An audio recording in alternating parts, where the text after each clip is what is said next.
Yeah, what up? Magandang buhay sa inyong lahat. This is your boy, Pops Manuel. Di pogi, di babaero, walang bisyo, di nagiinom, di naninigarilyo, simba lang, abay napakabait. Yon, so gusto ko lang i-share yung may ni-notes kasi ako kahapon. So, eto yung nilagay ko, which is eto, pautangin nyo naman ako please.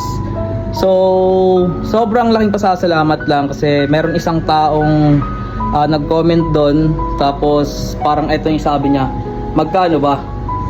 Sabi, magkano ba? Pira gid how? Yun yung sa words namin sa sa Ilonggo, baga sa Karaya. So laking pasasalamat dahil alam mo yun, appreciate ko yung ganung bagay. Kumbaga sinabi niya rin naman sa akin na hindi naman totally lahat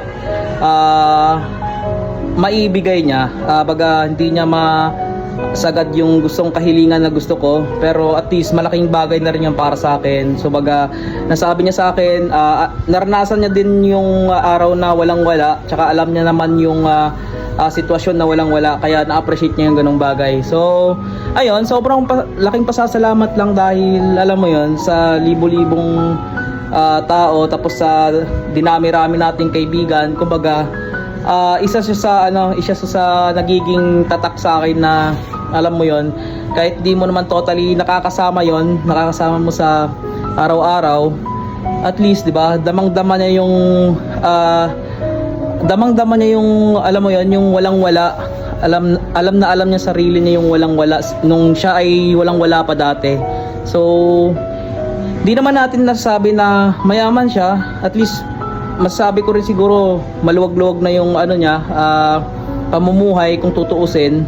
At yun, hindi ko lang akalain na sa ganong oras may magme-message sa akin ng ganon at nagsabi ganyan, etc.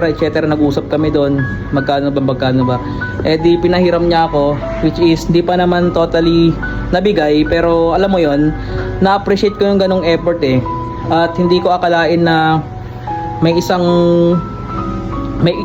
way si God na para magbukas puso para sa kanya na tulungan ako, which is hindi naman gaano kalakihan, pero willing siya mag-provide. So sabi ko naman, if ever na makapagpasok ulit, babayaran ko naman yon. So hindi naman siya totally nagmamadali na sige lang ganito ganyan. Depende na lang yan kung makakaluwag ka at meron ka ng pasok, ito ganyan. So actually kasi guys, may mabayarin pa kasi ako dapat na bayaran, kaya alam mo yun, hindi ko maano yung sarili ko na pag walang trabaho.